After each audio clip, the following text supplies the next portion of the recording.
Hey, so welcome to Tutorials by David, and in this video I will be teaching you how to sign up for Jifu scanner.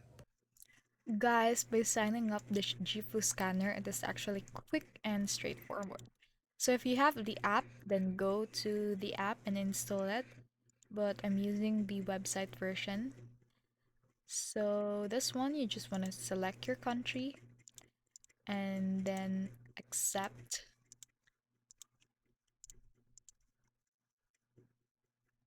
Oh, it just lagged. So this one is you just want to have to verify your email.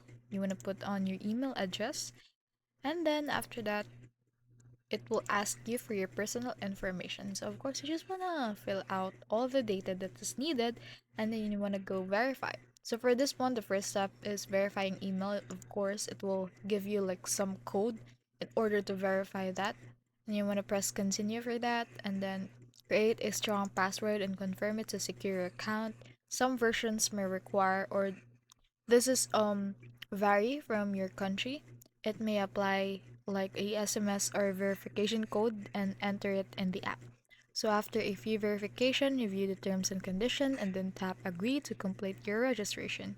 With your account set up, you can immediately start scanning, tracking, and managing your documents effortlessly.